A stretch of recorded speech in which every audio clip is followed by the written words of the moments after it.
politicians, the country, the University of Ghana, Legon. Doc, welcome.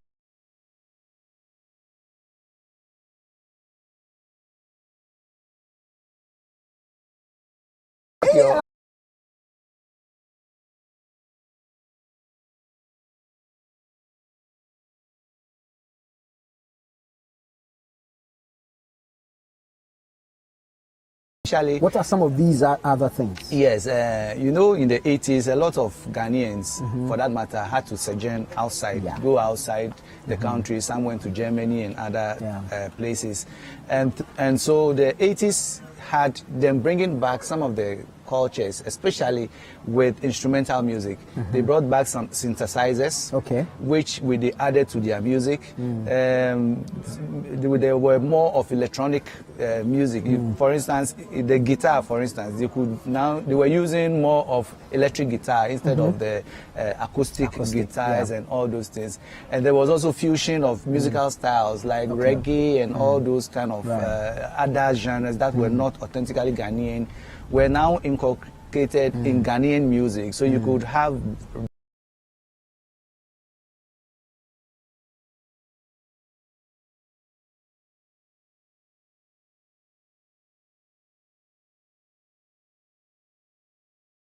branches of high life. That's right. That is where it should shot up, and then we could have various branches of high life. So Nana Tufo made good use of the synthesizers that had arrived in the country by then, and lots of musicians around that time were making use of that in their music. So when you listen to Nana Tufo, you could see, especially the drum machine had come in, and even at the beginning or midway in the 80s, there was this recording machine, the Atari machine, which you could program the drum.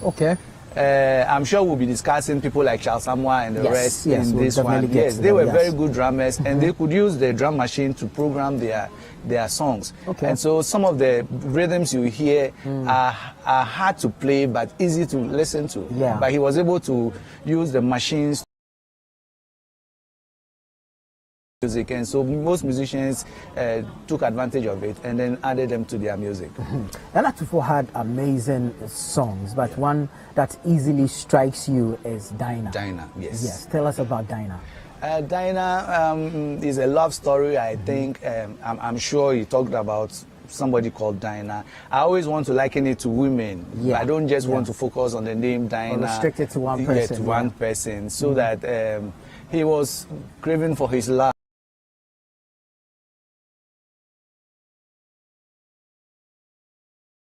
I'm your lover, come to me, and all those kind of things. So it could also mean that around that time a lot of people had traveled, gone away, and all those things. So Nana Tufo was capturing that essence, the heart of men who had their partners away. So come back to me. One other thing which was very characteristic of 80s music was the idea of the discotheque. You see, around that time, the discos had come up, so people. You had more of the pump. Yes, pump, people wanted to hear that kind of bass, boom, boom, and then the bass drum as well. So they matched together, and so you could see that most of the basses, the bass guitars patterns that were played were singable. So you could sing the tunes on the bass, because that was the focus around that time. Get that thing pumping into you whilst you dance to the music, and then so that was very, very characteristic of 1980s music. All right, Ichinchim, if you guys are ready, we are ready. Let's hear something nice from Nana Tufo. He calls this one Dinah.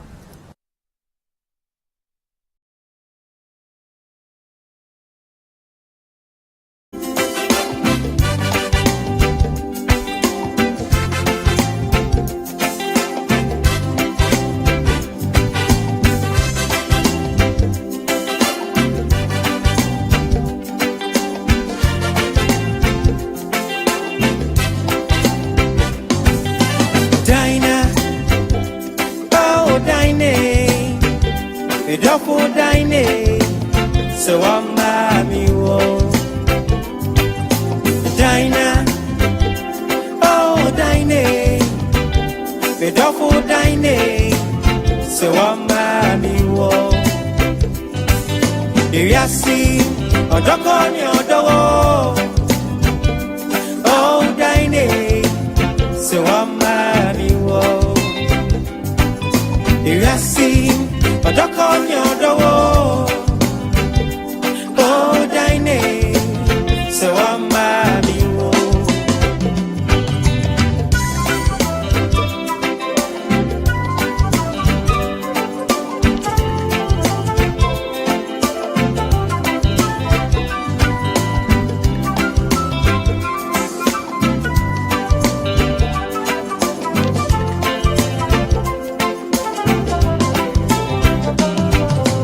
Dine, oh Dine, red up for Dine, so Mami wo. Baby I see, baby I something I say di pedua. You jane hunu.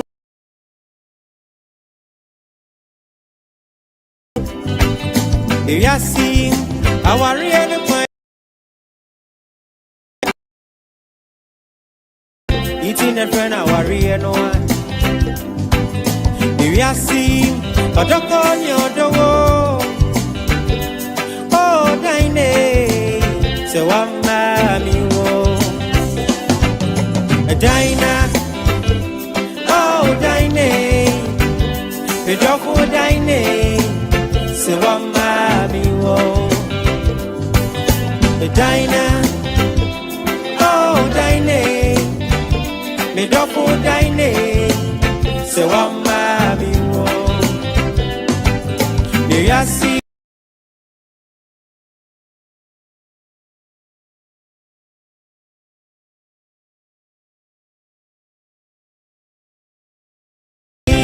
A duck on your door, oh dine, so Mami wo. Do you see? A warrior, fine warrior. Me double dine. It's in a friend, a warrior, no one. As we are Simo, I'm a type of brain. Hope you don't sing you. Say one bow. We are Sim, why we bring the double bean to you. Say one bow. If you see, or duck on your door,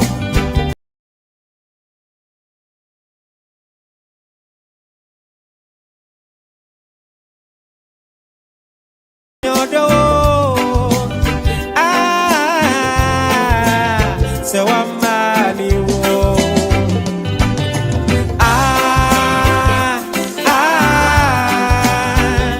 Oh, so Mami wo.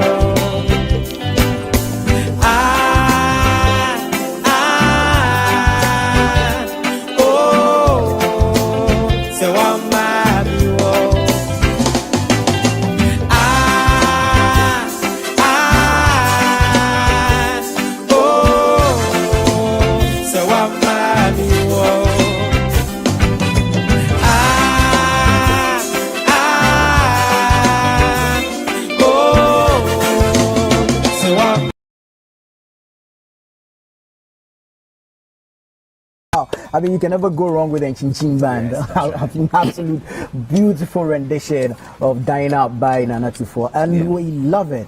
I mean, if you listen to the solemn nature in which he sang this one, this sounds like a man who was singing from deep within. Yes, trying to woo back the beloved who had left him. So you could hear in the lyrics, he said that when you do something for somebody, you have to remember it. So I'm sure he had spent a lot on this woman, and the woman had perhaps left him. So he was pleading that this woman should come back, and I'm sure he was telling the story of a lot of men around that time. I'm sure most men could relate to that, especially around that time where so many people have left the country to seek greener pastures elsewhere. That's but is this typical Nana Tufo on this song, if you listen to the pace and the tempo of the song? Yes, he went that cool. He didn't really have very, very hot songs. So this is a typical Nana Tufo rendition. And you realize that the chorus that was sung, Dinah, oh Dinah, is repeated by the soloist, the lead singing as the first verse, for instance. So that tells you about the emphasis he lays on that kind of back. So this is a typical Nana is going deep with the listener. Right. Every artist and where their strength really lies. Now, judging from a song like Dinah, where do you think Nana Tufo's strength was? The voice. Okay. He had a very sleek voice, very golden voice, which he used well in this song.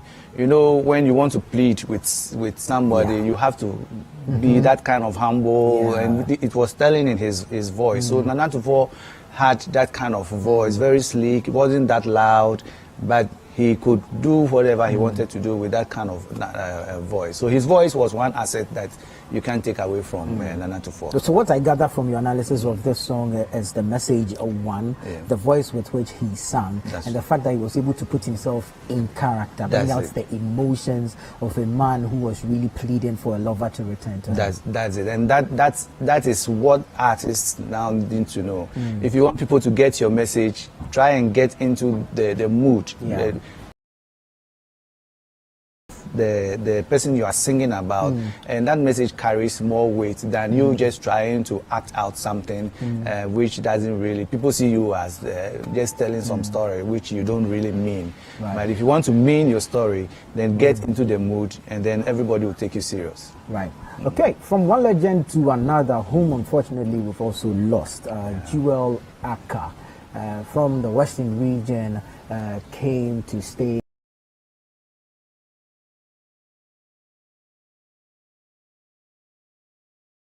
Now, Jewel, I mean, there's so much greatness around him. If you look at his personality, one, and of course the kind of heat, if I say heat, I mean the kind of drama and the charisma he brings to his music. The two, is it something you would expect?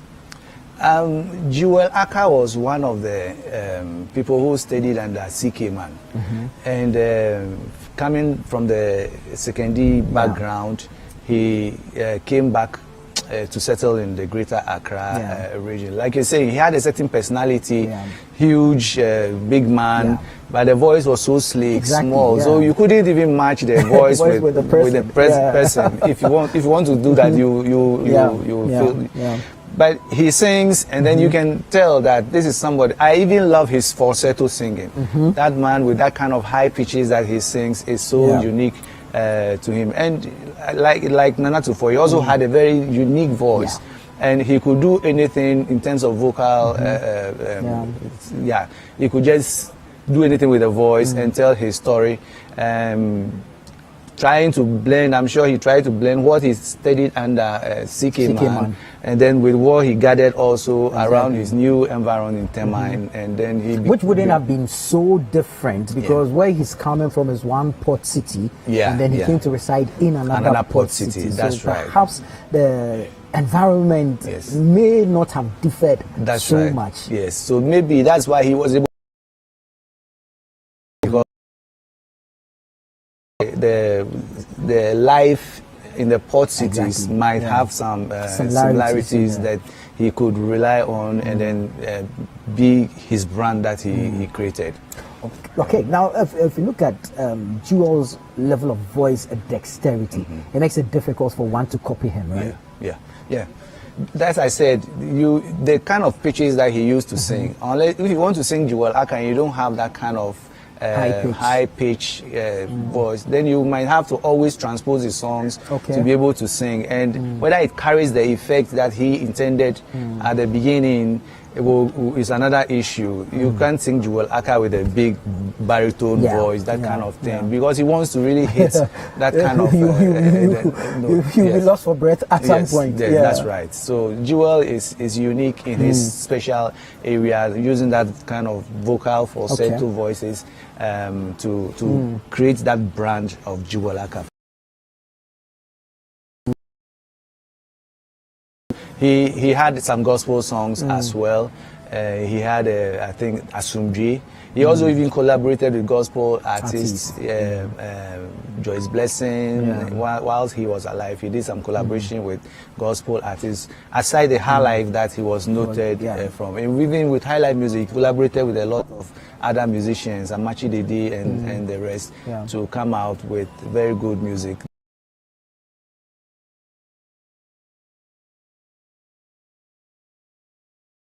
From Jewel Aka.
By Jewel Aka. This is not your typical gospel music, is it? It's blended the high life Yeah. of yesteryears with religious message, a song of prayer to God to come down and save the nation. And you could see, I could. Okay, so not to cut you, but so the instrumentation and the progression in there. Yeah. It's the high life of yesteryears. Yes. But it's the lyrics, the content That's that right. makes the gospel. Yeah, that's right. It's the content.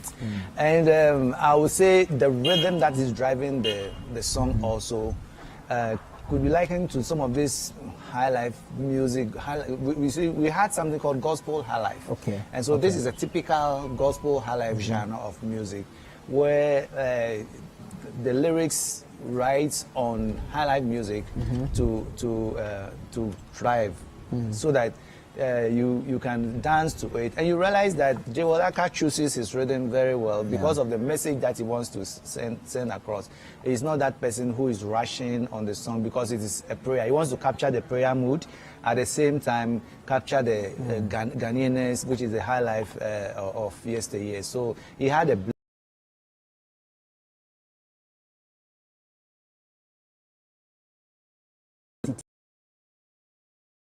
Heritage Month celebration. I still have Dr. Benjamin Amache Boateng.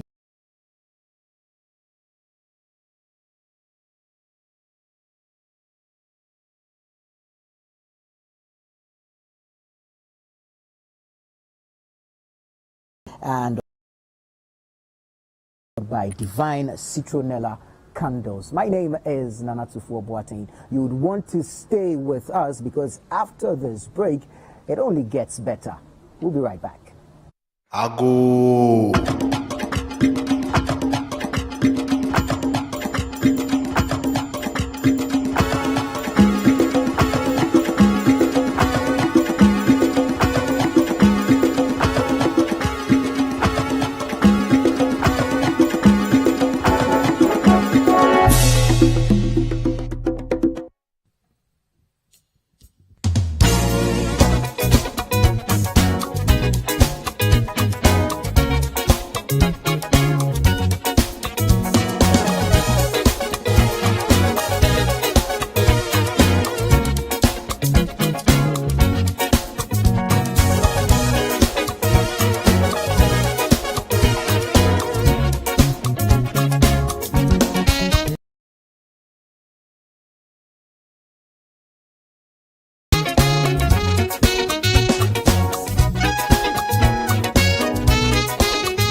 Listen, I'm coming to.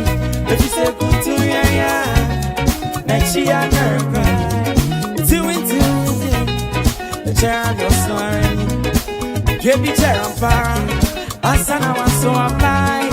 They got a profo, na no more painful. But 50 they got a profo, and no more free. Oh, sa.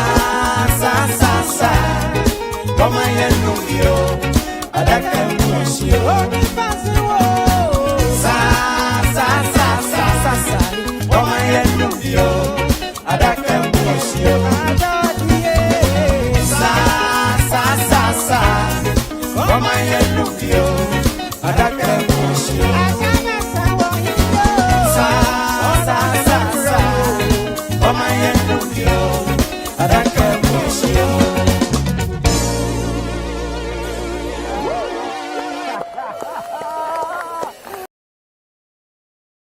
It's still the Heritage Music Series here on City TV, and boy, what a comeback. Amazing stuff. Now, I want to believe you may have seen a new member of the band. We just introduced him, so we'll do his christening later on. You know what I'm saying? But Nana Nkrumah, I mean, wonderful stuff on the drums. Amazing. You performed with George, I mean, for such a long period. So, I mean, it's no surprise that this comes to you easily. But tell us, what was it working like? What was it like working with someone like George Dako? You know, George Dako, I learned a lot of things from him. You know, he's jazz-oriented. Yeah. He's a jazz man. Okay. And George Dako plays lead and rhythm at the same time. Oh, okay. So if we're playing and there's only one keyboard, you might think we are playing two keyboards. You know, I knew George when he was playing with Fourth Dimension in Kumasi. Okay.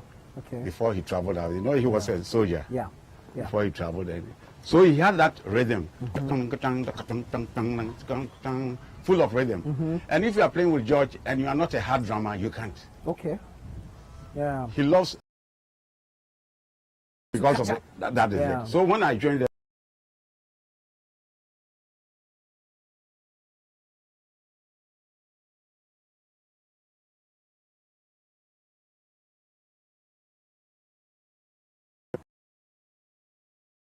Okay. Yeah. Okay. And I played with him for about 5-6 years.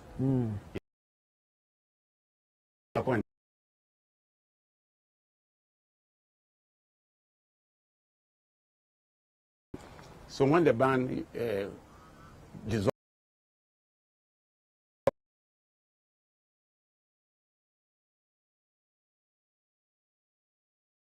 was guy, what's the name? Sometimer. Okay. He plays the bass. But Sometimer was a drummer before. Was So if you listen to all his yeah. bass lines, they are all percussion. Okay. Bass. You know, Right. like Very percussion. Yeah. That is it. And this guy too was there. Who? Joy Dako was on guitar, lead vocals, Bob Fisher. And he changed 3 drummers. Okay. Jagaboche was there. Then the other one, Ataboyson too. Okay. Then another Kapichiri. So when So all of them played for CK Man and played for Joy Dako too, yeah, Wow. Kapichiri. Wow. You know. So when they dissolved the band and he came back to Ghana, then I was playing with the band Tarantula at Latebia Koshi. Okay. You know. So he came straight that he's head of me. You know, I was, this giddy drama. So how did that make you feel? I mean, it's George Dako we're Yeah. talking about. So I had to tell my band that Charlie, Muko cry. Away. You know. Then he had a show. He had a show in Germany. Okay. We were all struggling to go there. Yeah. So he came, Charlie, Nana, next 2 months we're going for a tour. Okay. So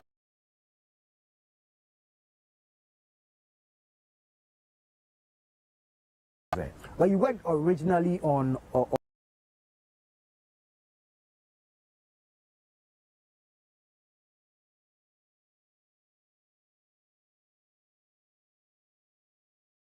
cool, you know. But what we did was, we did the programming, then we sent the song to Germany for some time to play the bass on it, then they brought it back. Okay. You know, because some time has got some nice phrases, He's unique you know. in his own way. Yeah, amazing stuff. So this was George Darko. What we just heard was Aku Tibrofo by George Darko. Yeah. I mean, his music took him, and of course the band, including you, to so many places. But what is your fondest memory of a performance with George Darko? You know, we went to play at where? We went somewhere. Lume, Yadema, the original Yadema. We went to play for him, and when they introduced the members of the group, they said Nana Nkrumah on drums. Straight, he wanted to see me. Okay. Because of the name Nkrumah. Okay, right. So, yes, they know of Kwame Nkrumah. So after bashing, I went to see him, and he said, "Is Kwame Nkrumah your father?" I looked, I said, "Yes." But why not? Oh, but I made some money out of it. Yeah, but why not? So I'm in a foreign land. So after that, I told them that, magical. don't let us take this to Ghana. That's no. That the people from his mouth will come and kill. No one used to know. That was the time, you know, everybody was so happy, you know, talking to Iyadema, he was so powerful. Yeah. Those days, you understand? Yeah. So, you know, George would drive you crazy. You play.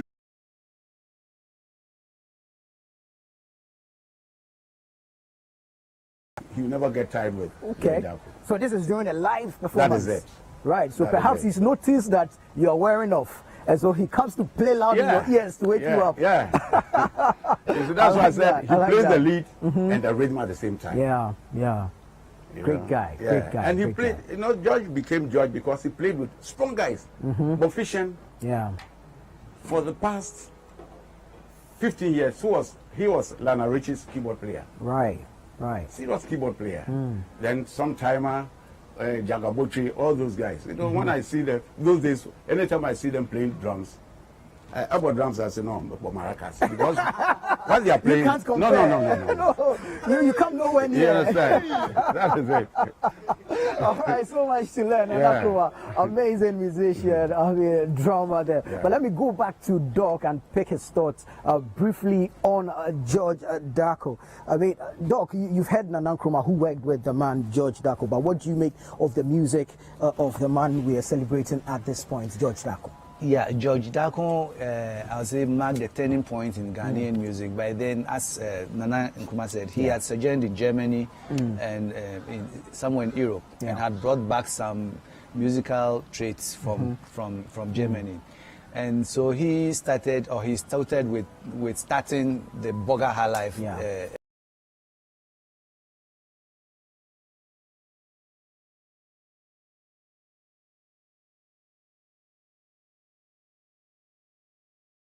There. Meditation, the guitar. George Darko himself was a very, very good guitarist. And one thing that I can say about this particular Echo Tibrofo music was that you could see that there were storylines that were not really linked together. So I don't think that was his focus. Because, for instance, if you say Aku Tibrofo as a title, and then at the end you say Nsa Muma Enumbi, Adakumweshi, I don't know how that links really, but he was just interested in telling the short stories.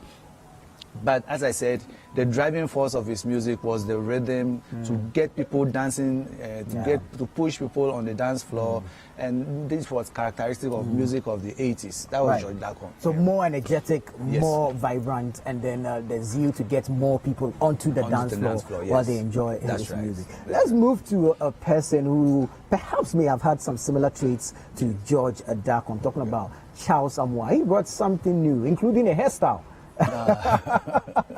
So we're going to Echi Chimban and we'll listen to Eye Odasem by Charles Amoah.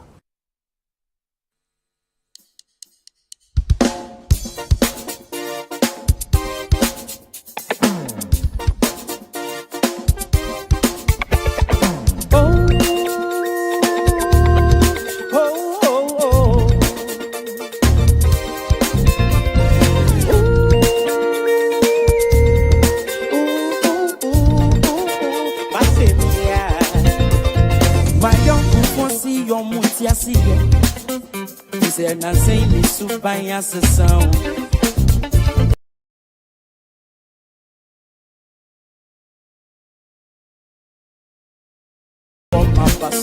Anopa, or chip every year. Will be me a make a man, and you marry. Now pay 1 month over there to me, and I joke. Now it's the same you all day.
Uncle Simishio. Now me go back to Copperia Nanyaqua. Woman mention what's in your dasem. Obey upon my basso and on back. On Chichim Mirror, every year.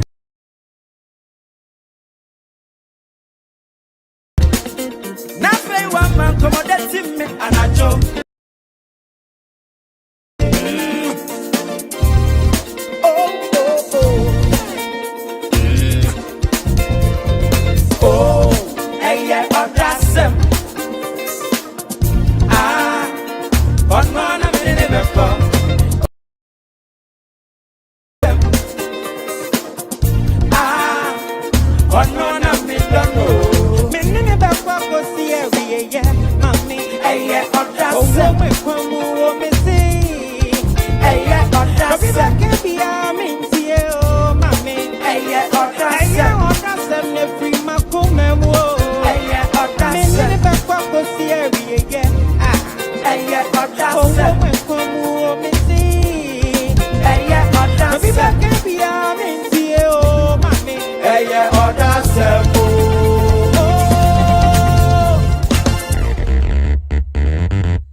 I mean, I have no words for you guys. I mean, you guys, I mean, you do this on a regular, and it's awesome how you guys do it. But yeah, Odosem, Charles Amoah, was this something new? Had we witnessed anything like this? I mean, if you listen to Odosem, you notice the break in rhythm, then it jumps back, then it moves from one tempo to the other.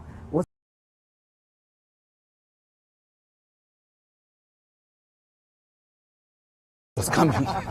So in Charles Amoah's hand, it arrived.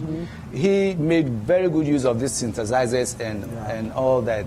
You could listen to the kick of this particular song, some sophisticated rhythms, which are difficult for drummers. So I want you to give kudos to this drummer who was able to match all those rhythms very well. It's very good. And you could see that at times also the bass guitar was also performing rhythms like drumming. He was using it as drum. And there were some other synthesizer sounds, which was not usual, not the normal trumpet that we used to hear, but something that had been generated through machines. And so Charles Amoah made use of all these kind of musical imports that had arrived in the country, and he did a wonderful work with this one. He collaborated with a lot of musicians as well, especially gospel musicians, Daughters of Glory Jesus, Esther Smith, but I think, have you noticed that this trend of musicians we are mentioning all based in Kumasi kind of? So could it now to Kumasi because this George Dakun, Charles Samoa, Jiwa, Nana and Nana Tufo, they were all based in Kumasi. So Kumasi had now become a hub of music, high life music, but they also added their own touches to Let me bring Nana in. Nana, I mean, we just witnessed him on the drums, and of course, he has a proper close relationship with some of these artists, and so Nana will just join me here, and then you share. Let's start off with Nana Tufo. And you were quite close to him until his demise. God rest his soul. What was he like off the music and then on the music? He was a cool guy. You know, I knew Tufo when he was a keyboard player for Was Africa.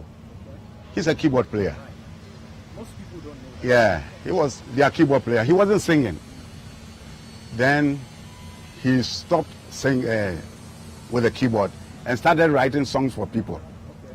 That's when he said, see me meet me out. This is what he himself told me. So he started, singing. Then he also boga, he also left that is it. And when he came, for him, he doesn't stay there. He'll go after maybe 6 months, then he'll come back. So I'll call him I'll say he's one of the originators of Boga High Life. Yeah. When he did Dinah, he was in Kumasi. That was when he composed these songs. And he's a cool guy. He doesn't talk much. You go to Kumasi, Ahimbo Buano, you meet him there always. So Nana Tufo, at times we miss him just, Yeah. Did you get to work with him, or it was just? Yeah, I did two projects with him. Okay. The younger brother, Kwame Tufo, had a studio in their house. Okay. So I used to go there. And when he's programming something, the moment I get there, say, Nana, and Bob Fisher played on almost all his recordings. Okay. So I'll go there, go and do the programming for him. At times, I create horns arrangements too. Then I'll do it. We don't charge because we're all friends. Yeah, but Bob is actually becoming like a constant that runs through all the greats that we had throughout the period. You see, he once told me that, since who had to grab my keyboard, no, so he knows everything on the keyboard. Right. Yeah. Let's talk about Charles Samoa now. Your relationship with Charles Samoa. Yeah, Charles. I went to, we had the Black Star Land Band, Black Anchor at Osu. Yeah. Behind Frankie's. That was where the Black Star Line head office was. Okay. Charles Samoa was the drummer of the Black Anchor Band.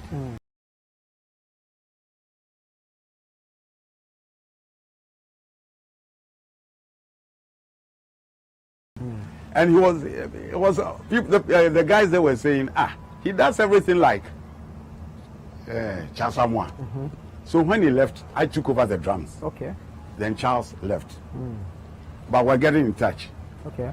Then we had a drummer, a bassist, Rankilon, in the band. Then the bassist left. So I shifted from the drums to the bass. Wow. Then we brought a young drummer because, then if you're a bassist, with Nano CBO, classic handles and co, So after so many years, Charles Samoa came back.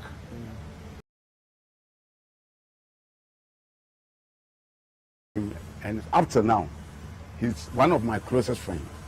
Very, very, very, very, very, very. Great stuff. Yeah. Great stuff. I mean, you've seen it all. You've done it all. I mean,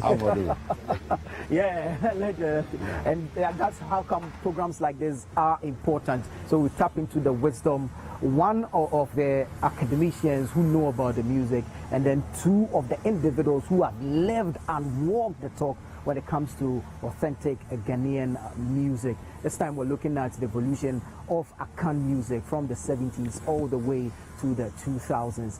This has been another great episode of the Heritage Music Series here on CTTV. Many thanks to you, Nana. Oh, you have something to say? The three people who planned Boga High Life.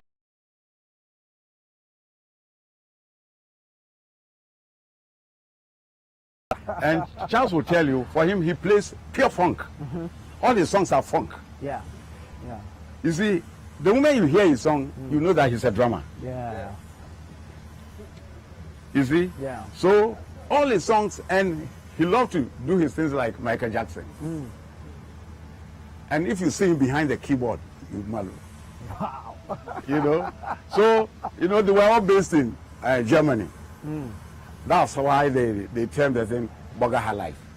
Because they were all from, you know, those days when you returned from Germany, where you're a burger. So But they were burgers yes, doing high life. that's it. And it was like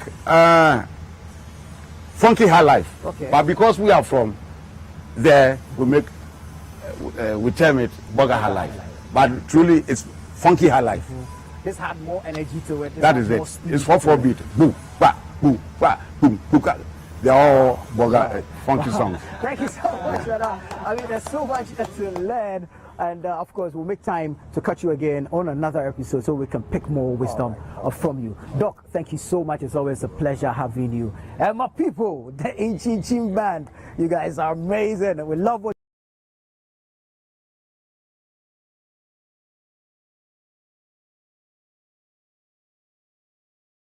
Heritage Music Series on CTTV. We'll catch you again. Do stay. Ago.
Ghana, the land of vast minerals and rich natural resources. Ghana, the country with a fine blend of heterogeneous cultural expressions worth celebrating. The month of March is the Heritage Month on City, and we will be celebrating it in grand style with the theme Make It Ghana. This is the season of all things Guinean, and City TV and City FM will be marking it with a month-long celebration of our heritage with a myriad of exciting activities just for you.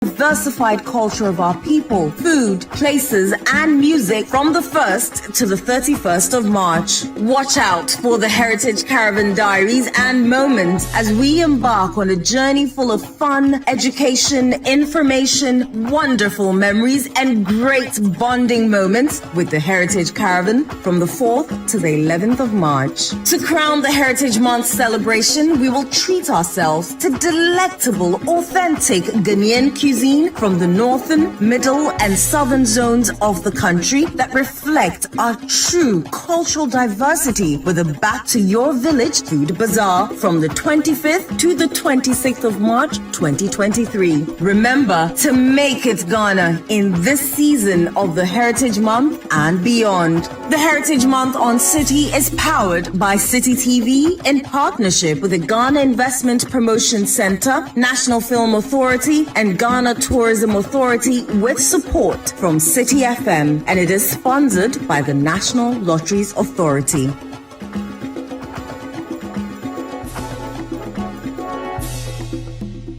Now, in 1850, purchased the deed in the Kuapim range north of Accra. Bikuben the beehive. The Heritage Month on City is on. Allow us to take you on a journey to rediscover our rich heritage and traditions through the art of storytelling on the Heritage On Air series. In this season of the Heritage On Air series, we will explore aspects of our cultural legacy that focuses on our people, food, places, and music. Join us as we delve into the narratives surrounding our various ethnic groups and historical figures of interest. We will bring you conversations dedicated to special exposés on our different indigenous meals and historical facts about the food we eat. We will also take you on a visit to historical places of significance and highlight of our Ghanaian security service.